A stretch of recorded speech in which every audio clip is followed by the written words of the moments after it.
करते गोपेश गोपिका कांत राधा कांत नमस्तुते रक्त कांचन गौरांगी राधे वृंदावनेश्वरी विश्वानुसुंदरी प्रणमामि हरिप्रिये श्री कृष्ण चैतन्य प्रभु नित्यानंद श्री अद्वैत गदाधर श्रीवासादि गौर भक्तवृंद हरे कृष्ण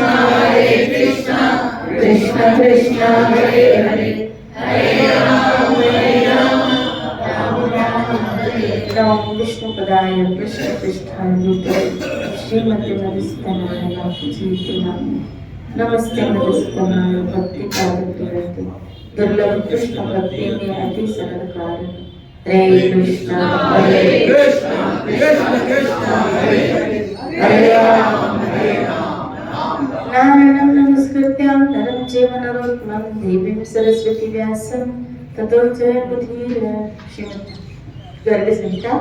कल हमने सुना समस्त देवता ब्रह्मा विष्णु महेश और अन्य इंद्र आदि सब देवता आए हैं, गोलोक के बाहर खड़े हैं और सखियां वहां द्वारपालिकाएं जो थी वो रास्ता रोक लिया, उनको अंदर जाने नहीं दिया। देवता बोले हम सभी ब्रह्मा विष्णु शंकर नाम के लोकपाल और इंद्र आदि देवता हैं, भगवान श्री कृष्ण के दर्शन के लिए वहां आए हैं। नारद जी कहते हैं देवताओं की बात सुनकर उन सखियों ने जो श्री कृष्ण की द्वारपालिकाएं थी अंतःपुर में जाकर देवताओं की बात कह सुनाई। जो बाहर द्वारपालिकाएं थी उन्होंने सखियों से अंदर कहा क्या कि ऐसे ऐसे ये देवता आए। तब एक सखी जिसका नाम शतचंद्र नाना था, जो शतचंद्र नाना नाम से विख्यात थी, जिसके वस्त्र पीले थे और हाथ में बेंत की छड़ी थी, बाहर आई और उनसे आने का प्रयोजन पूछा। क्या व्यासन क्यों आए? शतचंद्र नाना बोली यहाँ पधारे हुए आप सभी देवता पहले तो बताइए किस ब्रह्मांड के निवासी, कौन से ब्रह्मांड से हैं,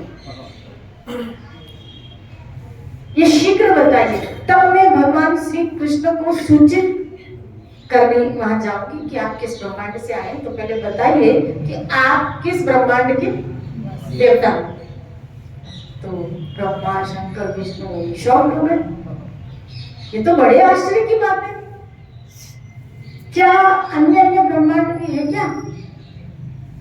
हमने तो उन्हें कभी नहीं देखा, जैसे हम कुएं के मेंढक हम सब फिर आगे बोलो, हमको भी लगता है इससे परे कोई दुनिया है नहीं।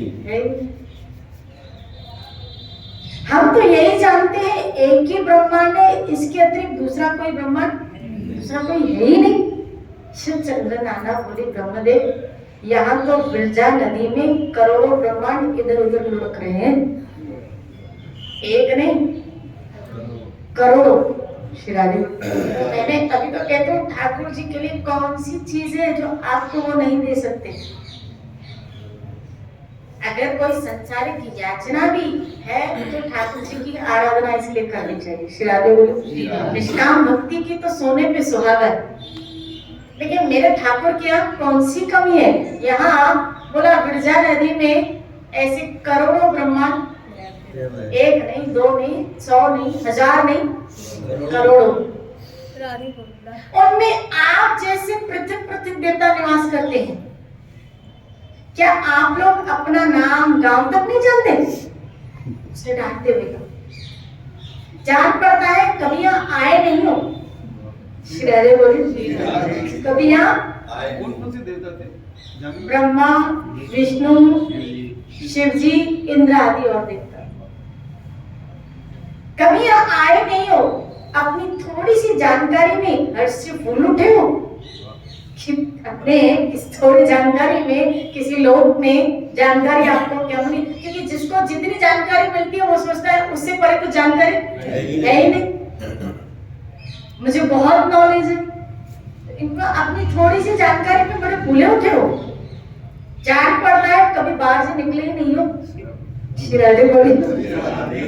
जैसे गूलर के फलों में रहने वाले कीड़े जिस फल में रहते हैं उसके सिवा दूसरे को नहीं जानते, उसी प्रकार आप जैसे, देखो ये सखी कह सकती है, हम तो उन देवताओं को भी बहुत हम हाथ जोड़ते हैं, लेकिन ये सखी कह रही है उसी प्रकार आप जैसे साधारण जन भी,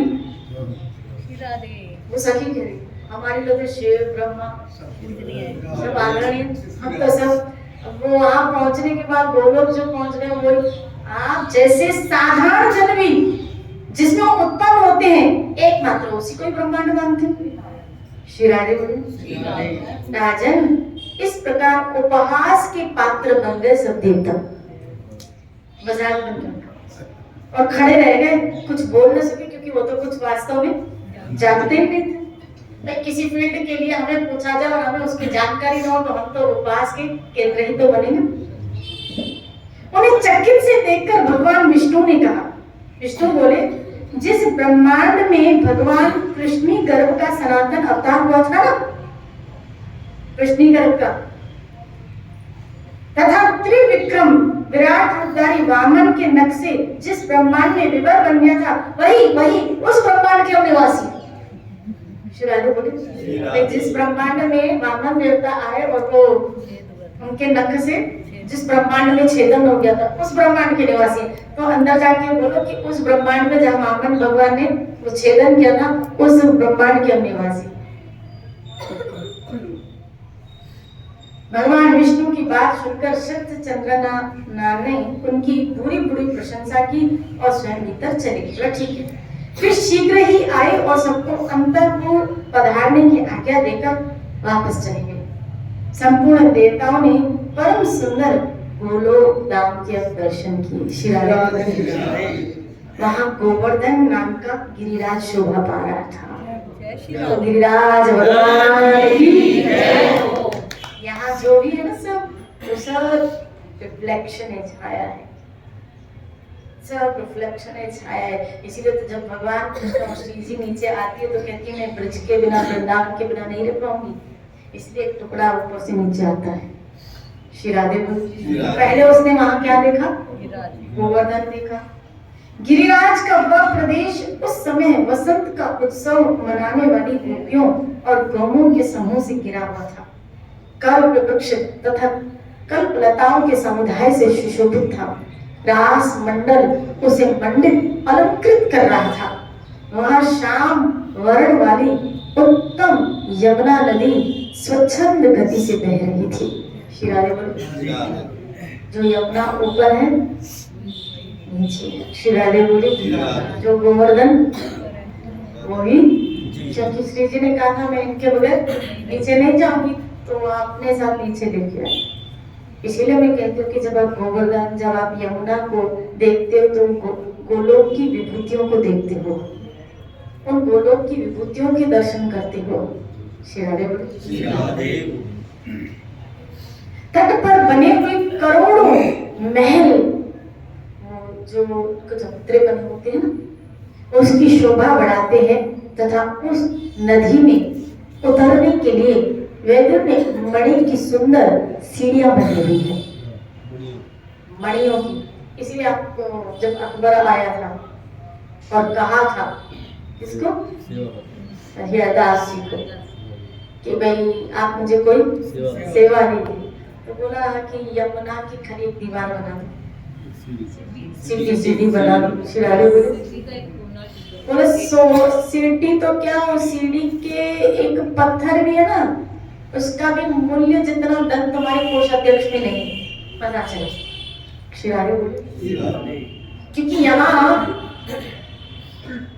एक एक सीढ़ी जो है अनमोल रत्न मणियों से बनी हुई है।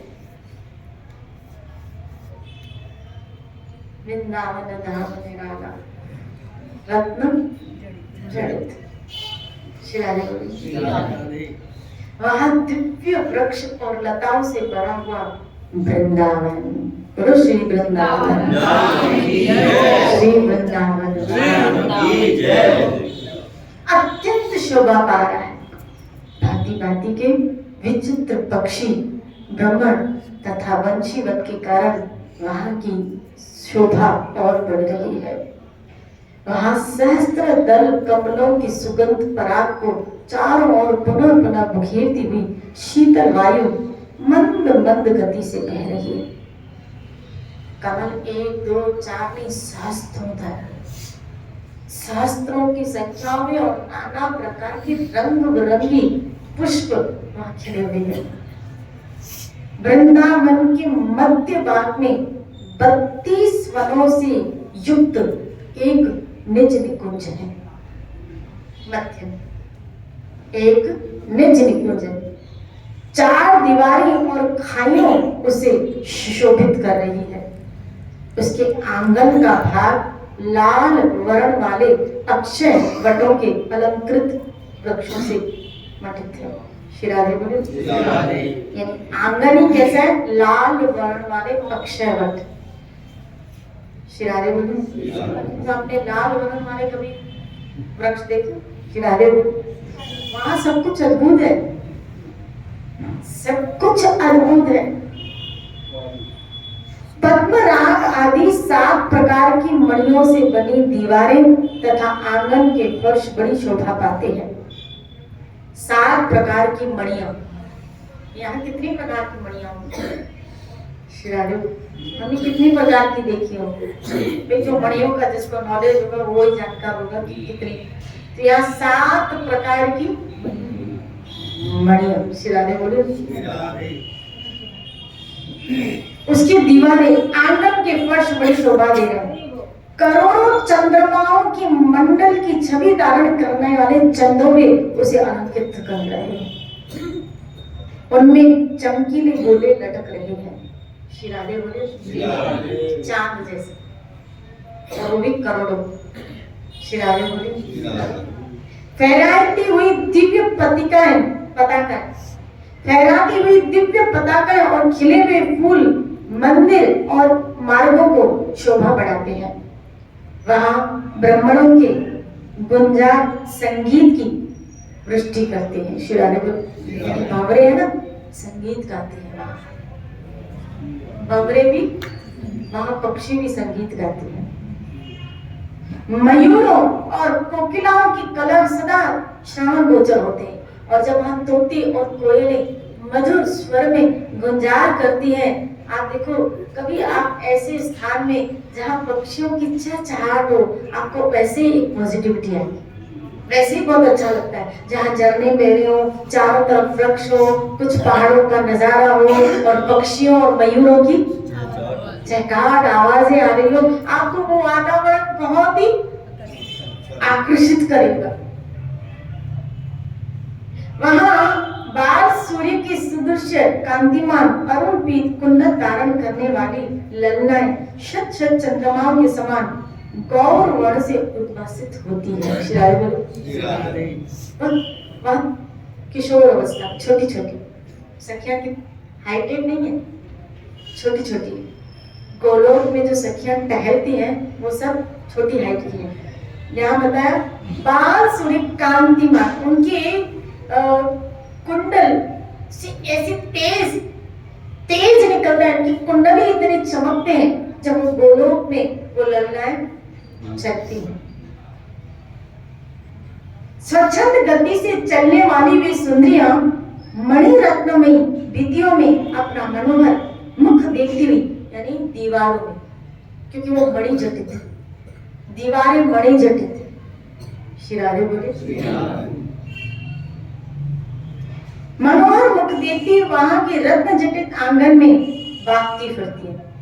भागती फिरती क्या? सेवाएं करती रहती, कभी कौन सी सेवा, कभी कौन सी, कभी क्या करना ठाकुर के लिए, कभी क्या करना, ऐसे करोड़ों की संख्या में वहां गोप सुंदरियां भगवान की सेवा में लगी रहती है। उनके गले में हार और बाहों में केयूर शोभा देती है। निपुण और कर्दनी मधुर झंकार वहां गूंजती रहती है। वे गोपगनाएं मस्तक पर चूड़ामणि धारण की रहती है। वहां द्वार द्वार पर कोटि कोटि मनोहर गौओं के दर्शन होते हैं। शिराधे बोले, देखो वहां क्या क्या है?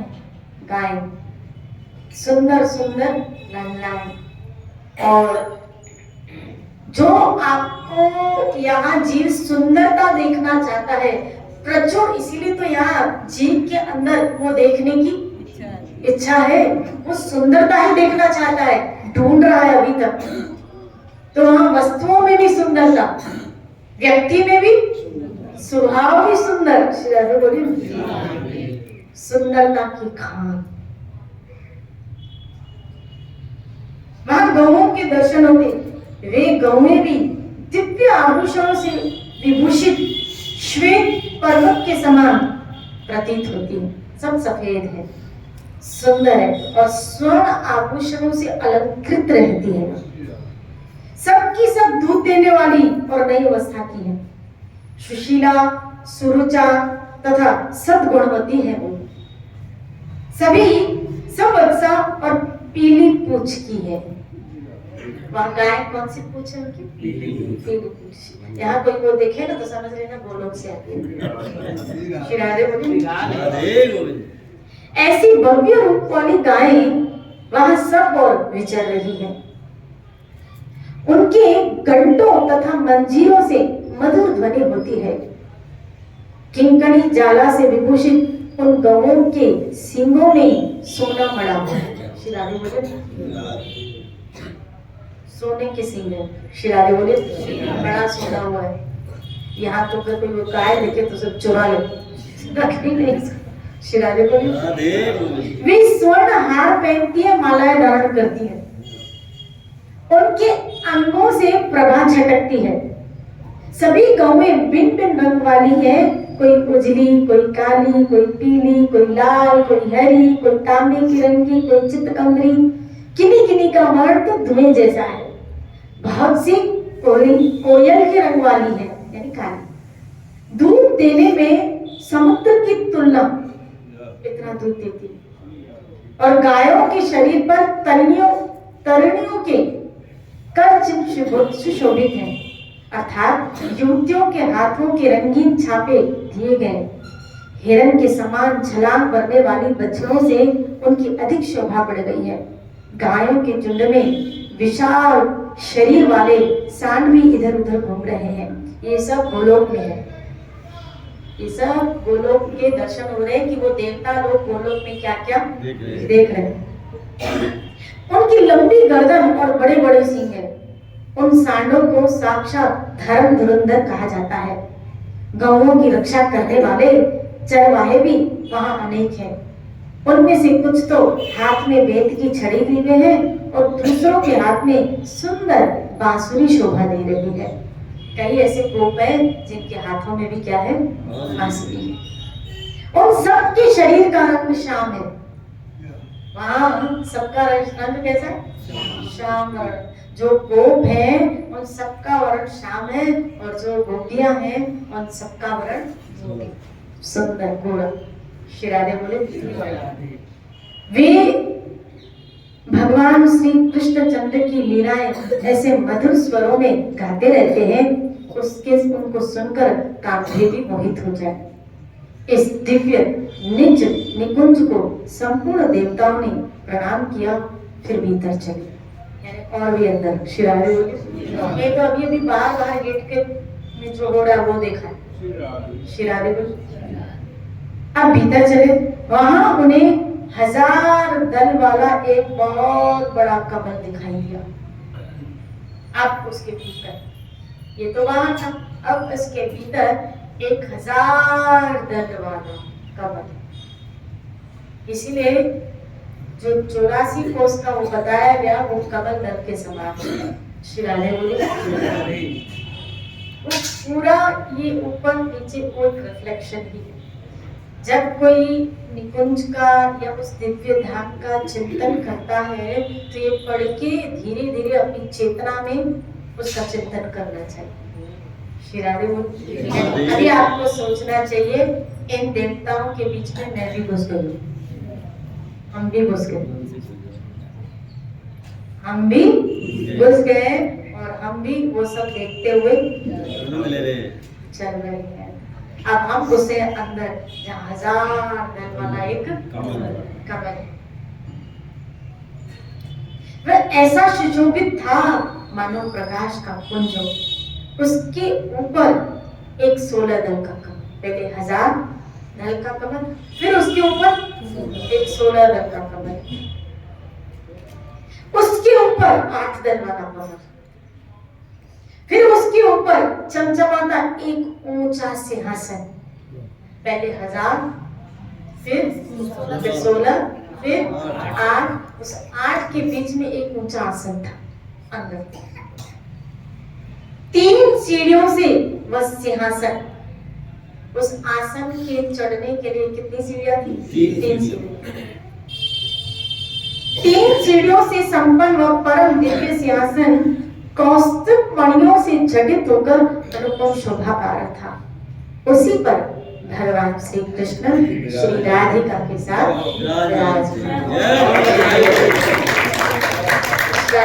गोविंद भगवान की जय, नावन चंद बिहारी लाल की जय। ऐसी झांकी उन समस्त देवताओं को मिली, उन सबों ने दर्शन किए। वे युगल रूप भगवान श्री मोहिनी, युगल रूप भगवान मोहिनी आदि 8 दिव्य सखियों से सम्मिलित तथा श्रीधामा प्रभृति 8 गोपालों द्वारा सेवित है। श्री राधिका ये जो सहस्त्र दल कमल, फिर उसमें 16, फिर उसमें 8, फिर उसके ऊपर आसन, और उस 8 कमल में 8 सखियां पराजित है। श्री राधिका यानी वहां भगवान श्यामा श्याम उन 8 सखियों से और 8 गोप सखा से सेवित है। उनके ऊपर हंस के समान सफेद रंग वाला पंखे जले जा रहे हैं और हीरों से बने मुठ वाले चमर उनको डुलाए जा रहे हैं। कुछ लोग चमर डुला रहे हैं और कुछ लोग उनको पंखा दे। भगवान की सेवा में करोड़ों ऐसे छत्र प्रस्तुत है जो कोटि चंद्रमाओं की प्रभा से तुलित हो सकते हैं। भगवान श्री कृष्ण के वाम भाग में विराजित श्री राधिका जी उनकी भाई भुजा सुशोभित है। भगवान ने स्वेच्छापूर्वक अपने दाहिने पैर को टेढ़ा कर रखा है। हाथ में बांसुरी धारण की गई। उन्होंने मनोहर मुस्कान से भरे मुखमंडल और भ्रिकुटी विलास से अनेक कामदेव को मोहित कर रखा है। उन श्री हरि की मेघ के समान श्यामल कांति है। कमल दल की बाती बड़ी विशाल उनकी आंखें हैं। श्री राधे बोले अब भगवान के शरीर का वर्णन किया गया है। उनकी आंखें कमल दल के समान है, अंग कांति श्यामल है, घुटनों तक लंबी बड़ी भुजाएं हैं। श्री राधे बोले उनकी भुजाएं लंबी है। वे प्रभु अत्यंत पीले वस्त्र पहने हुए हैं। भगवान गले में सुंदर माला धारण किए हुए हैं जिस पर वृंदावन में विचरण करने वाले मतवाले ब्राह्मण गुंजार कर रहे हैं। पैरों में घुंघरू की, क्योंकि सोने की स्वर्ण की पायल है, निपुण है। श्री राधे बोले हाथों में कंगन पहने हुए, कोई स्वर्ण रटे मणियों जटित। अति सुंदर मुस्कान मन को मोहित कर रही है। श्री वत्स का चिन्ह, बहुमूल्य रत्नों से बने हुए किरीट, कुंडल, बाजूबंद और हार यथास्थान भगवान की शोभा बढ़ा रहे हैं। भगवान श्री कृष्ण के ऐसे दिव्य दर्शन प्राप्त कर संपूर्ण देवता आनंद के समुद्र में गोता खाने लगे। अत्यंत हर्ष के कारण उनकी आंखों से आंसू बहने लगे कि अब तक हम कहाँ थे, अब तक हम कहाँ थे, और आज तक हमने ऐसी छवि के दर्शन। तब संपूर्ण देवताओं ने हाथ जोड़कर विनीत भाव से उन परम पुरुष भगवान श्री कृष्ण चंद्र को बारंबार प्रणाम किया। जनक जी ने पूछा, मुनि परात्पर महात्मा भगवान श्री कृष्ण का दर्शन प्राप्त कर संपूर्ण देवताओं ने फिर आगे क्या किया, मुझे बताइए। राजन, उस समय देखते देखते अष्टभुजाधारी वैकुंठ अधिपति भगवान श्री हरि उठे और साक्षात भगवान कृष्ण के विग्रह में लीन हो गए। श्री राधे बोले। आपको कल इस चर्चा चली थी क्या कि कृष्ण से सब विग्रह, सब स्वरूप, जो भी भगवान की एक्सपांशन हुए, विस्तार हुए, वो सब निकले, लेकिन उनमें से कृष्ण नहीं निकल सकते। अब यहाँ ये दिखाया गया कि कृष्ण उन समस्त देवताओं को दिखा रहे हैं क्या कि किस तरह एक एक, अब जैसे सृष्टि उत्पन्न होती है तो उनमें से निकलता है और सृष्टि लीन होती है तो वो सब उनमें समा जाता है। तो जो वैकुंठ के अधिपति विष्णु हैं वो उठे और भगवान कृष्ण में समा गए। उसी समय कोटि सूर्यों के समान तेजस्वी प्रचंड पराक्रमी भगवान नरसिंह वहां पधारे, यानी ये सब देवता देख रहे और भगवान कृष्ण के तेज में देवी समा गए। उसके बाद सहस्त्र भुजाओं से सुशोभित श्वेत अधिपति विराट पुरुष, जिनके शुभ्र रथ में सफेद रंग के लाख घोड़े जुटे हुए थे, उस रथ पर आरूढ़ होकर वहां आ गए। उनके साथ लक्ष्मी भी थी। वे अनेक प्रकार के आयुधों से संपन्न थे। पार्षद गण चारों ओर से उनकी सेवा में लगे थे। भगवान भी उसी समय, वे भी मतलब भगवान श्री कृष्ण के विग्रह में प्रविष्ट हो गए। फिर वे पूर्ण स्वरूप कमल लोचन भगवान श्री राम वहां पधारे। श्री राधे बोले। एक एक करके, क्योंकि भगवान इन देवताओं में कभी ऐसा देखा नहीं था, तो सब देखती चकित हो गई थी, एक एक भगवान का स्वरूप आ रहा है वो कृष्ण में।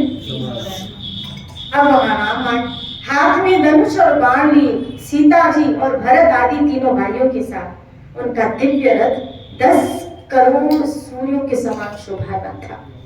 उस पर निरंतर चमन डुलाए जा रहे थे। असंख्य वानर युद्धपति वहां उनकी रक्षा के कार्य में लगे थे। उस रथ के 1 लाख चक्कों से मेघों की गर्जना के समान गंभीर ध्वनि निकलती थी, खाली रथ से। जैसे 1 लाख मेघ इकट्ठे हो जाए ना, तो ऐसी गर्जना, जब रथ चलता था ना, तो ऐसी गर्जना निकलती थी। उस पर लाख ध्वजाएं फहरा रही थी। उस रथ में लाख घोड़े थे, खाली रथ पे 1 लाख घोड़े जुटे थे। वह रथ स्वर्ण का था। उसी पर तो सोचो जरा, भगवान की क्या वैभव है। हम जब रथ यात्रा निकालते हैं, मुझे शर्म आती है, भगवान को कैसे रथ पे बैठाते हैं। श्री राधे बोले। दयालु ठाकुर फिर भी बैठ जाता है। आप इनकी शोभा तो देखो, कितना वैभव हमें ठाकुर को बढ़ाना चाहिए। आप सोचो जरा, कितनी महिमा, कितना वैभव मेरे गोविंद का होना चाहिए। यथाशक्ति हमको लगानी चाहिए। मेरे ठाकुर की इतनी महिमा है, इतनी शोभा है। जहाँ लाखों घोड़े, स्वर्ण के रथ, मणियों से जटित उनके, तो क्या क्या मेरा ठाकुर। उसी पर वैकुंठ अधिपति भगवान श्री राम वहां बैठकर वहां राम आए। वे भी कृष्णचंद्र के दिव्य विग्रह में लीन हो गए। फिर उसी समय साक्षात यज्ञ नारायण श्री हरि वहां पधारे, जो प्रलय काल की जाज्वल्यमान अग्निशिखा के समान उद्भूषित हो रहे थे। देवेश्वर यज्ञ पत्नी, धर्म पत्नी दक्षिणा के साथ वहां रथ पर दिखाई दिए। वे भी श्री कृष्ण में, यानी जितने भगवान के अवतार उनमें से एक्सपांड हुए थे, वो सब फिर नारायण वहां आए। वे भी श्याम कांति के थे, 4 भुजाएं थी, नेत्र विशाल थे और मुनि के वेश में थे। आपको पता है ना, नर नारायण भगवान तपस्या का स्वरूप है। तो नर नारायण आज भी कहते हैं बद्री केदार में वो क्या करें, तपस्या करें, लेकिन वो भी श्री कृष्ण में समा गए। श्री राधे बोलिए। अपने अखंड ब्रह्मचार्य की शोभा पा रहे थे वो। सभी देवता आश्चर्यचकित मन से उनकी ओर देख रहे थे, किंतु वे भी कृष्ण में तत्काल लीन हो गए। इस प्रकार विलक्षण दिव्य दर्शन प्राप्त कर संपूर्ण देवताओं को बड़ा आश्चर्य हुआ, क्योंकि ऐसा तो उन्होंने कभी देखा नहीं था। और सबको यह बड़ी बात ज्ञात हो गया, क्या परमात्मा श्री कृष्ण स्वयं परिपूर्णतम भगवान है। तब वे परम प्रभु की अब स्तुति करने लगे। जब वो जान गए श्री कृष्ण परम ईश्वर है, परिपूर्णतम परमात्मा है। अब इन सब देवताओं ने भगवान की क्या करी है, स्तुति की है। वो कल करेंगे कि क्या ये देवता भगवान की स्तुति कर रहे हैं, क्योंकि कोई भी देख के बड़ा शौक हो जाए। अब तक वो सब श्वेतद्वीप के अधिपति वैकुंठ नारायण को ही सब समझ रहे थे, उस विष्णु को ही समझ रहे थे, लेकिन जब पता चला कि इनसे परे भी कुछ है, तब सब हाथ जोड़े भगवान के आगे खड़े हो। श्री राधा गोविंद जय जय